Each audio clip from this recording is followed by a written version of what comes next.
இன்றைய Sai Vichitra social talk நிகழ்ச்சியிலே பங்கு பெறுகின்ற விருந்தினர் ஆராய்ச்சியாளரும் எழுத்தாளருமான மருது மோகன்.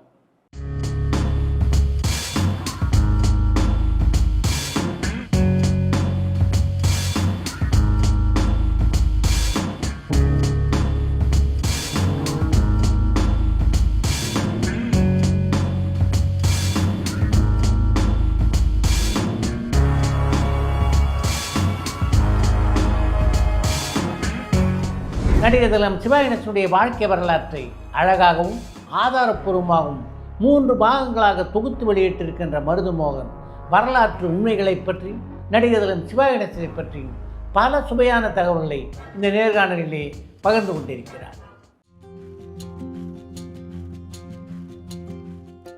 Sai with Chitra social talk.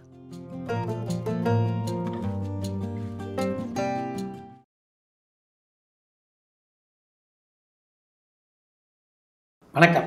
வணக்கம் சார்.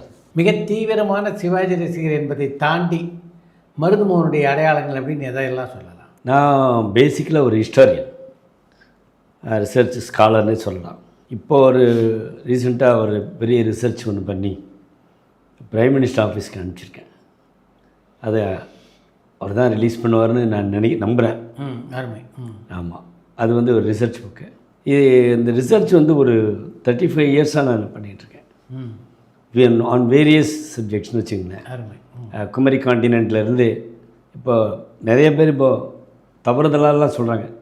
அதாவது அங்கே நார்த்துலேருந்து தான் தமிழர்கள் இங்கே வந்த அந்த மாதிரிலாம் சொல்கிறாங்க. அப்படி கிடையாது, அதெல்லாம் இல்லைன்னு நான் நிறையா ப்ரூவ் பண்ணியிருக்கேன். ரீசெண்டாக கூட அதில் சுமேரியாவில் இளந்தருவி திருவீர் பாண்டியன் ஒரு பாண்டிய மன்னனை கடவுளாக வழிபடுறாங்க சுமேரியாவில்.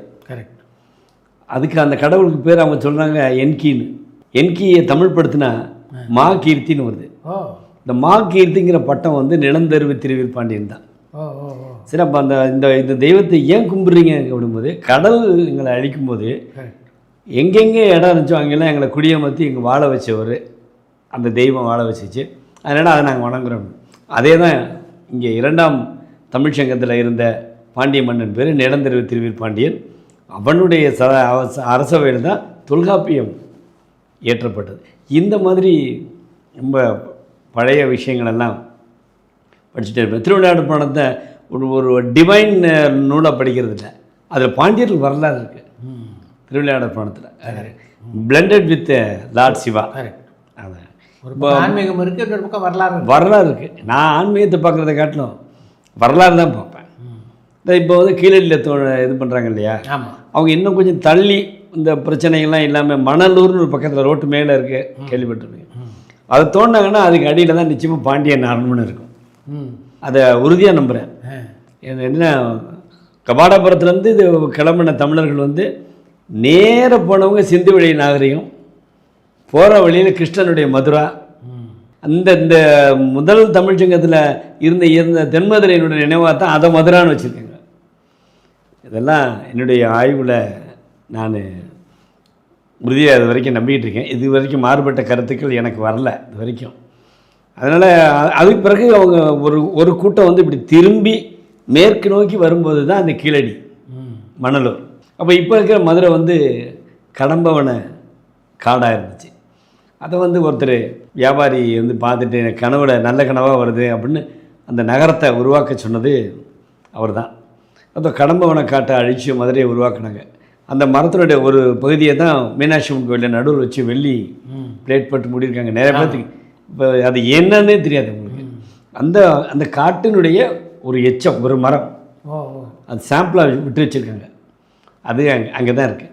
அது மாதிரி விஷயங்கள்லாம் பண்ணிகிட்ருப்பேன். ஸோ அந்த மாதிரி இந்த ஆரம்பத்துலேருந்தே ஒரு ரிசர்ச்சாக இருக்கும்போது என்னை கவர்ந்த நடிகர் திலகத்தை பற்றி நம்ம ஏன் பிஹெச்டி பண்ணக்கூடாது அப்படின்னு நினச்சேன். நான் அப்போ பிஏ தான், அதனால் எப்படியாவது பிஸ்னஸ் முடிச்சுக்கிட்டு நம்ம எம்ஏ ஜாயின் பண்ணணும் இவருக்காக. ஏன்னா 80 வந்து அவர்கிட்ட ப்ராமிஸ் பண்ணிட்டேன், உங்களை பற்றி நான் ஆய்வு பண்ணுறேன்னு. அவர் பண்ணிடுவேன்னு கேட்டார். அதுக்கான முயற்சி பண்ண ஆரம்பித்தேன். ஸோ என்னுடைய 55வது வயசில் போய் எம்ஏ ஜாயின் பண்ணேன். அப்புறம் எம்ஃபில் பாஸ் பண்ணேன். அப்புறம் பிஹெச்டி. ஸோ டோட்டல் வயசுலேருந்தே உங்களுக்கு படிக்கிறதுல ரொம்ப ஆர்வமாக? ஆமாம், எல்லாம் நிறைய படிப்பேன். ரெண்டாவது வரலாறு படிக்கிறவங்க வந்து இலக்கியமும் படிக்கணும். ஏன்னா இலக்கிய ஆதாரங்கள் தான் இப்போ நீங்கள் புறநானூறுலாம் இருக்குது. அதெல்லாம் வந்து நம்ம கற்பனைன்னு சொல்லிட முடியாது. இப்போ ஔவைக்கு நெல்லிக்கனி கொடுத்தாங்கிறது ஒரு 30 வருஷத்துக்கு முன்னாடி இலக்கியத்தில் மட்டும்தான் இருந்துச்சு, அதியமான் கொடுத்தாரு அப்படின்னு. ஆனால் அதுக்கப்புறம் ஒரு கல்வெட்டு கண்டுபிடிச்சிருக்காங்க இந்திய கல்வெட்டியல் துறையிலேருந்து. அப்போ வந்து இலக்கியத்தில் என்ன இருக்குன்றது அப்போ வாழ்ந்தவங்க என்ன சொல்லியிருக்காங்களோ அது பாடலாக பாடி வச்சுருக்காங்க. இப்போ குமரிக்கண்டத்தில் பாண்டிய நாடு இருந்துச்சுங்கிறத புறநானூரில் நெட்டிமையான ஒரு புலவர் பல்யாக சாலை முதுகுடுமை பெருவெழுதி பாண்டியனை பற்றி பாராட்டி ஒரு பாடல் பாடுறாரு. அது என்ன சொல்கிறாரு, ஒரு முன்னோர் வெட்டுவித்த பகிருளி ஆற்றின் மணல் துகள்கள் எப்படி அழிக்கப்படாமல் இருக்குதோ அதுபோல் உண்புகளும் அழிக்கப்படாமல் இருக்கும். ஏன்னா சாண்டு இதை வந்து நீங்கள் ஃபர்தராக க்ரஷ் பண்ண முடியுமா? முடியாது. அந்த மாதிரி இலக்கியமும் சரித்திரம் படிச்சுட்டு இருந்தேன். அப்போ சிவாஜி கணேசனை பற்றி நம்ம பண்ணுவோம்னு முடிவெடுத்து ஒரு கம்பெனி வச்சுருந்தேன். ஓப்பன் ஹார்ட் சர்ஜரிக்கு வேண்டிய ஐட்டம்ஸ்லாம் ஹார்ட் வால்வ்ஸ் இதெல்லாம் அமெரிக்காலேருந்து இம்போர்ட் பண்ணி மார்க்கெட்டிங் பண்ணிகிட்டு இருந்தேன். இருந்தாலும் அதுக்கு நடுவில் இவரை பற்றி நம்ம பண்ணணும் அப்படின்ட்டு 2010 ஃபுல் ஃப்ளெஜாக யூனிவர்சிட்டி ஆஃப் மெட்ராஸில் ஜாயின் பண்ணி. ஆரம்பத்தில் என்னென்ன புத்தகங்கள்லாம் விரும்பி படிப்பீங்க நீங்கள்? பெரும்பாலும் ஹிஸ்ட்ரி தான். அப்புறம் எம்எஸ்எஸ் டெய்லர்னு ஒருத்தன் பாண்டியன் கிரானிக்கல்ஸ்னு எழுதியிருக்காங்க. நிறைய ஆங்கிலேயர்களும் எழுதியிருக்காங்க. வெளிநாட்டு அறிஞர்களுடைய குறிப்புகள் வந்து ரொம்ப ரொம்ப முக்கியம். இப்போ மார்க்கோ போலோ கேள்விப்பட்டிருப்பீங்க. மார்க்கோ போலோ தமிழ்நாட்டுக்கு வரும் பொழுது ஆண்ட பாண்டிய மன்னனை எப்படி பார்த்தேன், அவர் எப்படி இருந்தார்லாம் அவன் டைரியில் பிடிச்சிருக்கான். அருமை. அது அப்புறம் இபன் பத்துவத்தான்னு ஒரு மூர் ட்ராவலர். மூர்னா உங்களுக்கு தெரியும், ஆப்பிரிக்கன் முஸ்லீம். அவர் வந்து 14th செஞ்சுரியில் மதுரைக்கு வர்றாரு. மதுரையில் அப்போ மதுரை சுல்தான்கள் ஆட்சி நடக்குது, 43 ஆண்டுகள் நடந்துச்சு. அப்போ மதுரையில் வந்து மீனாட்சி அம்மன் கோவில் 14 கோபுரங்களும் இடியப்பட்டன, தரைமட்டமாக்கப்பட்டன, இடிஞ்சு கிடந்துச்சு. நீங்கள் எங்கேருந்து பார்த்தாலும் மீனாட்சி அம்மன் சிலை தெரியும், அப்படி இஷ்டம் அப்படி இருந்தா. அதெல்லாம் அவன் பார்த்துட்டு அவன் எழுதியிருக்கான் அந்த டைரி குறிப்பில். அப்புறம் புதுப்பிக்கப்பட்டது தான் மீனாட்சி அம்மன் கோயில் தான். ஆமாம். சில பேர் வந்து அந்த சிலையை எடுத்துக்கிட்டு டூப்ளிகேட் வச்சு அவங்கள்ட்ட இன்னும் கொஞ்சம் தப்பிக்கிறதுக்கு இஷ்டம் தான் சொல்கிறாங்க. இருக்கலாம், அப்படிலாம் இருந்திருக்கலாம். பட் இடிக்கப்பட்டது உண்மை. இதை வரலாற்று உண்மை. இதை வந்து மங்களதேவின்னு ஒரு ராணி இருந்திருக்காங்க. விஜயநகர பேரரசை உருவாக்குனது ஹரிஹர புக்கர். அதில் புக்கரோட 2வது மகன் பேர் குமாரகம்பன உடையார்னு பேர். அவனுடைய மனைவி வந்து கொஞ்சம் இந்து மதத்தில் ரொம்ப தீவிர. அவங்களுக்கு இந்த ட்ராவல் பண்ணுறவங்க, அவங்க நாட்டை கிராஸ் பண்ண போகிறவங்களாம் சாப்பாடு போட்டு எந்த நாட்டை பார்த்தா என்ன ஏன்னு கேட்கும்போது மதுரையில் இந்த மாதிரி ரொம்ப மோசமாக காரியங்கள் நடந்துகிட்ருக்கு. மதுரை ஆடி வீதி கேள்விப்பட்டிருப்பீங்களே? ஆமாம். அந்த ஆடி வீதியிலெல்லாம் மாடுகளை சமைக்கிற அந்த வேலைகள்லாம் நடந்திருக்கு. அப்புறம் தென்னை மரங்கள்லாம் வெட்டப்பட்டு அங்கே இந்துக்களுடைய தலையெல்லாம் ஈட்டியில் வச்சு நடப்பட்டுருக்காது. இதெல்லாம் பார்த்துருக்காங்க. அந்த மாதிரி விஷயங்கள் பூரா கிடச்சிச்சின்னா அவள் வந்து ஜேஹெச் நெல்சன்கிறவன் 1885 when he took charge of Madurai city as collector complete history of மதுரையை கொடுத்துருக்கான். என்ன மிருகம், என்ன பறவைகள், என்ன செடிகள், என்ன கொடிகள், என்ன பூச்சிகள், அது முதல்ல கொடுத்துருக்கான். அது வந்து 3 வால்யூம் சார். அது அப்புறம் அது மாதிரி பாண்டிச்சேரியில் நீங்கள் இவரை கேள்விப்பட்டிருப்பீங்க, ஆனந்தரங்கம்பிள்ளை. அவருடைய டைரி 12 வால்யூம். ஒரு திதி நட்சத்திரம் 4 அப்படிலாம் போட்டு எழுதியிருப்பார். இதெல்லாம் வாங்கி வாங்கி வைக்க ஆரம்பித்தேன், படிக்க ஆரம்பித்தேன். அப்படி என்னமோ என் மனசுக்குள்ளே தொல்காப்பியத்தை வாங்கி வைப்போமே, ஒரு பக்கம் கூட நமக்கு விளங்காது. அது தமிழ் தான், ஆனால் வெரி டஃபஸ்ட் லிட்ரேச்சர், கடுமையான லிட்ரேச்சர், இந்த ஓல்டஸ்ட் லிட்ரேச்சர்னு சொல்லலாம். இப்போ சும்மா சில பேர் வந்து கிமு 300 தான் உருவாச்சு அப்படி, அதெல்லாம் இல்லை, 7000 வருஷம் ஆச்சு. அது அப்போல்லாம் பாடல்கள் எழுதப்படலை, வாய்ப்பாடலாம் மனப்படமாக பாடினாங்க. அது பூரா அப்படியே இருந்துச்சு. அப்புறம் பின்னாடி ஓலைச்சுவடிகள் வரும்போது எழுதுனாங்க. ஓலைச்சுவடிகளை பாதுகாக்கிறதுக்கு என்ன பண்ண ஆரம்பிச்சுன்னா 200 வருஷத்துக்கு ஒரு தடவை ஊர் கூடி தேர் இழுக்கிற மாதிரி ஏற்கனவே இந்த பழைய சுவடிகளை எடுத்து புது சுவடிகளை எழுதி வச்சாங்க. அப்படி தான் காப்பாற்றப்பட்டன. கல்வெட்டு செப்பேடுகள் அப்படிங்கிறதெல்லாம் சோழர்கள் காலத்தில். இது வரை பற்றி தான் படிக்கணும், இவரை பற்றி படிக்கக்கூடாது அப்படிலாம் இல்லாமல் எல்லாத்தையும் படிச்சுக்கிட்டே இருந்தேன். இப்போ மதுரை மீனாட்சி அம்மன் கோயில் மாதிரி நீங்கள் ஆச்சரியப்பட்ட விஷயங்கள் என்னென்னலாம்? மதுரை மீனாட்சி வந்து ஒரு தெய்வம் இல்லை, பாண்டியனுடைய மகள். மீனாட்சின்னு பேர் எப்படின்னு கேட்டிங்கன்னா, மீனுக்கு இமைகள் கிடையாது. அது பார்வையாலே தான் இட்ட முட்டைகளை பொறிக்க வைக்கும். பார்வையாலேயே தன்னுடைய குஞ்சுகளுக்கு வேண்டிய இரையை வாய்க்கு நேரம் அனுப்பும். இந்த மாதிரி ஒரு ஆட்சி பண்ண ஒரு பாண்டியனுடைய மக தான் மீனாட்சி அம்மன். அவங்களுக்கு பேர் வந்து பாண்டிய வம்சத்தில் அவங்களுக்கு கொடுக்கப்பட்ட பேர் வந்து தடாலகை பிராட்டியார். அந்த மாதிரி விஷயங்கள்லாம் நமக்கு ஏன்னு கேட்டிங்கன்னா, நம்ம வந்து மீனாட்சி அம்மன் கோயில் வந்து சக்தி, சுந்தரேஸ்வரர் வந்து சிவன் வந்தாங்க, மனித உருவெடுத்து இங்கே இருந்தாங்கன்னு சொல்லி ஒரு புராணத்தில் சொல்லிக்க வேண்டியது. ஸோ இந்த மாதிரி விஷயங்கள். அப்புறம் இதில் கல்லணை கரிகாலன் கட்டின விதம், தண்ணி அரிச்சு இப்போ நம்ம கடற்கரையில் நிற்கிறோம், அலை வந்து நம்ம காலில் அடிக்கும் போது மண் அரிச்சு நம்ம கொஞ்சம் இறங்குவோம். ஆமாம், அந்த மாதிரி இறங்கும் போது எவ்வளோ தூரத்துக்கு கல் இறங்குதோ அந்த இடத்துக்கு மேலே கல் வச்சு கட்டப்பட்டது தான் கல்லணை. அதுவும் கல்லணை வந்து நீரை தேக்கி வச்சு விடுறதுக்காண்டி கட்டல. ஒரு சைடில் ஊர்களுக்கெல்லாம் உள்ளே போகுது காவிரி பொங்கி அப்படின்னு சொல்லிட்டு அப்படி ஏற்றி திருப்பி விடுறதுக்காக கட்டினார். ஸோ அந்த மாதிரி கல்வெட்டுகள், செப்பேடுகள் லைடன் மியூசியத்தில் நெதர்லாண்டில் இருக்கிற அந்த செப்பேடுகள் தான் உங்களுக்கு சோழ வம்சத்தினுடைய முழு வரலாறு அதில் இருக்குது. சின்னமனூர் செப்பேடுகள், வேள்விக்குடி செப்பேடுகள், இதெல்லாம் புக் ஃபார்மட்லேயே வந்துருச்சு. நம்ம அந்த இதெல்லாம் ஏன்னா ஒரு சில இதில் வந்து பின்பக்கம் சமஸ்கிருதத்தில் எழுதப்பட்டிருக்கு. நம்மளாம் இந்த மாதிரி விஷயங்கள்லாம் எனக்கு ரொம்ப ஒரு இன்ட்ரெஸ்டிங்காக, நான் அது கூடவே வாழ்ந்துட்டு இருக்க மாதிரி இருப்பேன். இப்போது ரொம்ப ரேர் புக்ஸ் தான் நான் வீட்டில் வச்சுருக்கேன். நீங்கள் இதுக்கிட்ட பார்த்தீங்கன்னா ஐனாவரம் போகிற பாதையில் ஹோம்ஸ் ரோடுன்னு ஒரு ரோடு இருக்கும், காரில் போனீங்கன்னா பார்த்துருப்பீங்க. அதை ஃபுல் நேம் வந்து ராபர்ட் ஹோம்னு ஒருத்தன் பேர். அவனுடைய டியூட்டியே மிலிட்ரி டிரான்சாக்ஷன் இந்த இந்துஸ்தான், அதை பற்றி வால்யூமாக எழுதி வச்சுருக்கான். இதெல்லாம் எடுத்து வச்சு ஒரு நாளைக்கு எத்தனை மணி நேரம் படிப்பீங்க? அது டைம் சொல்ல முடியாது. 4 மணிக்கு எழுந்திரிச்சிருவேன். எழுந்திரிச்சு ஒரு 1 ஹவர் 2 மணி நேரம் படிப்பேன். அப்புறம் நான் கொஞ்சம் பாடுவேன், அதனால் குரலுக்கு கொஞ்சம் ப்ராக்டிஸ் கொடுத்துக்கிடுவேன். இப்படி அதுக்கப்புறம் எழுத ஆரம்பிப்பேன். என்ன எழுதணுமோ அதை எழுதிக்கிட்டே இருப்பேன். சிஸ்டத்துலேயே அப்படியே எதுவும் கிளாஸ்க்கெலாம் போகாமல் நானே அடிக்க ஆரம்பிச்சிட்டேன், அதில் ஏற்ற ஆரம்பிச்சிட்டேன். அப்படி தான் வந்தது. சிவாஜி மேலே எந்த காலகட்டத்தில் ஒரு ஈர்ப்பு ஏற்பட்டது உங்களுக்கு? 4 வயசில் முத பார்த்தது வீரபாண்டிய கட்டபொம்மன். அதான் பார்க்குறீங்க ஃபஸ்ட்டு? பார்க்குறேன், ஆமாம். பார்த்துட்டு வந்தோடனே நான் வீட்டு பக்கத்தில் ஒரு கான்ஸ்டபிள் இருந்திருக்காரு, அவர் நாயுடு போல இருக்கு. அவருக்கு கட்டபொம்மன் மேலே ரொம்ப ஈர்ப்பு இருக்கும்ல, தெலுங்கு மன்னர்னு.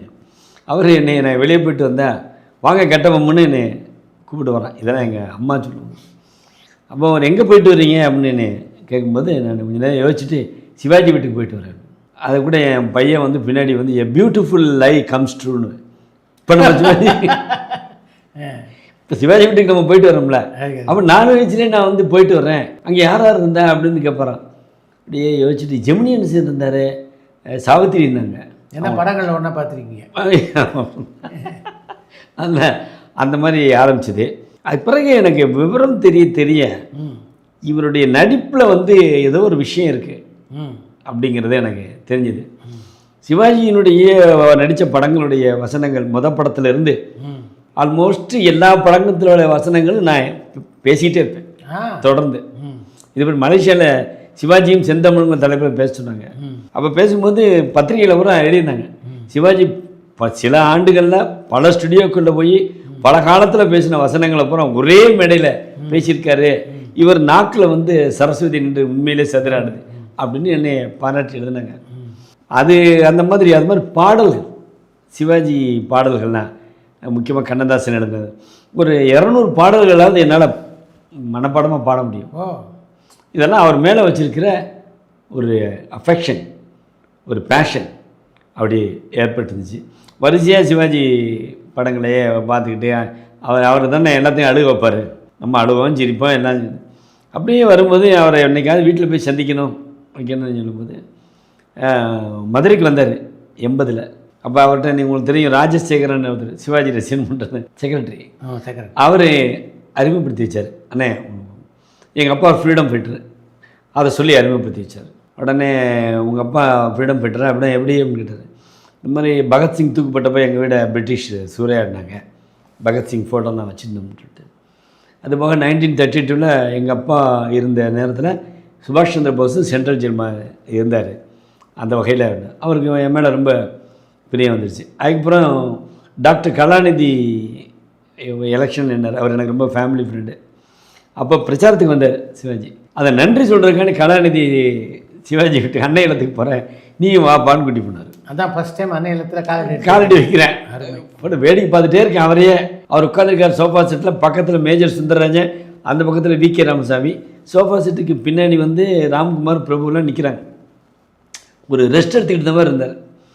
அப்போ அது போனேன். அதுக்கு பிறகு ராஜேஷ், நடிகர் ராஜேஷ் கூட்டிகிட்டு போய், அண்ணே உங்கள் மேலே ரொம்ப உயிரே வச்சுருக்காங்க அப்படின்னு அறிமுகப்படுத்தினார். அவர், நீ தானே மதுரையில் வந்து என்னை பார்த்த, உங்கள் அப்பா கூட தியாகி தானே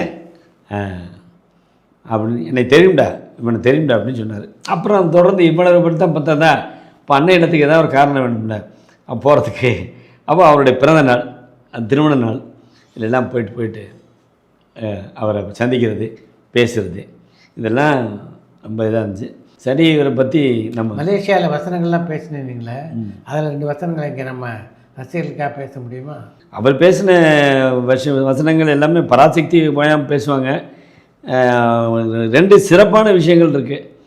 மனோகராவோட பேசினார்ல, புருஷோத்தமரே, புரட்டுக்காரியின் உருட்டு வெளியிலே உலகத்தை காண்பவரே, மந்திக்கும் மயிலுக்கும் வித்தியாசம் தெரியாத மதிவானரே, குளிர் நிலவை கொல்லிக்கட்டை என கூறிய குருடரே, என் தாய் அன்பின் பிறப்பிடம், அறநெறியின் இருப்பிடம், மாசற்ற மாணிக்கம், மாற்றுக்குறையா தங்கம், அவர்களை அவதூறு கூறிய உமது அங்கங்களை பிளந்தெறிவேன். இந்த துரோக பேச்சு உம்மை தூண்டிவிட்டு இந்த துர்த்தையின் உடலை துண்டாடுவேன். நெஞ்சிலே துணிவிருந்தால், தோளிலே வலுவிருந்தால், எடுத்துக்கொள்ளும் உமது வாளை, தடுத்துக்கொள்ளும் உமது சாவை. இந்த தலுக்குக்காரியின் குலுக்கு சிரிப்பிலே நீர் கோடையாகி விட்டிருந்தால் ஓடும், புறமுதியிட்டு ஓடும். புறநானூற்றின் பெருமையை மறைக்க வந்த புழுதி காற்றே, கலிங்கத்து பழனியை மறைக்க வந்த காரிருளே, கால் பிடரில் ஈடுபட ஓடும். ஓடும் ஏன் அவமானமாக இருக்கிறதா? என் அன்னையை தூஷித்த சின்னஞ்சிறிய புழுவே, ஏ ராஜ விக்கிரகமே, அப்படியே நில்லும், அசையாமல் நில்லு. முல்லை சிரிப்பின் மகிழ்வீரே, மோக போதையிலே அந்த பல்லை எடுத்து அபிஷேகம் செய்கிறேன். பார், பத்தினியை இகழ்ந்த படுவாவியை பார். அருமை. இது மனோகரன். இல்லை என்ன விசேஷம்னா, பேசி முடித்தோடனே எல்வி பிரசாத் கிட்டே போயிட்டு, சிவாஜி உங்களுக்கு தான் தெலுங்கு தெரியும்ல? ஆமாம் தெரியுங்கண்ணு. இந்த வசனத்தை மட்டும் திருப்பி நீங்கள் தெலுங்கில் பேச முடியுமா அப்படின்னு கேட்டு, பேசுகிறேன்னு சொன்னேன். நான் ஒரு 3 நாள் கழிச்சு வைக்கலாமா ஷூட்டிங்? இப்போ வைங்க சார், இப்போ பேசுகிறேன். இது ஜாவர் சீதாராமன் மாதிரி ஆள் இருக்கலாம். அதாவது என்ன, இதெல்லாம் தேவையில்லாத ரிஸ்க் எடுக்கிறாரு டைரக்டரு. பக்கத்துக்கு ஆள் எடுத்து சொல்லியிருக்காங்க, இவர் தாய்மொழி தெலுங்கு இல்லை அப்படின்னு சொல்லியிருக்காரு. கண்ணாம்பா வந்து சொல்லியிருக்காங்க, சிவாஜிக்கு தெலுங்கு தெரியுங்கிறது எனக்கு தெரியும், ஆனால் இவ்வளவு லென்த்தியான டைலாக்கை பேசுவாராங்கிறது தெரியல. டிஆர் ராஜா மாதிரி வழக்கம் போல் சிரிச்சிருக்காங்க. எல்லாருமே எஸ்எஸ்ஆர் மட்டும் எனக்கு என்னமோ கணேசன் பேசிடுவார் நம்பிக்கை இருக்குது அப்படின்னு அவர் சொல்லியிருக்காரு.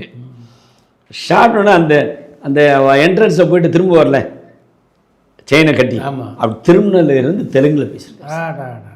இது எந்த நடிகரும், இப்போ ஹாலிவுட்டில் நடிக்கிறவங்க ஸ்பானிஷ் இருக்குது, இங்கிலீஷ் இருக்குது, ஃப்ரெஞ்சு இருக்குது, யாராவது இன்னொரு லாங்குவேஜை ஒரு டைலாக் உடனே பேசி கேட்டுவாங்களா? இது வந்து சிவாஜியோட இது.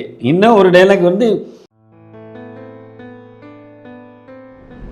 சிவாஜி பற்றி நம்ம எழுதுவோம் அப்படின்னு எழுத ஆரம்பித்தேன். ஆய்வுக்குன்னு எழுதும்போது எனக்கு எழுத வரல, அது எப்படி எழுதுறதுனே தெரியல. இப்போ நான் போய் ஒரு ப்ரொஃபஸர்கிட்ட சொன்னேன், சார்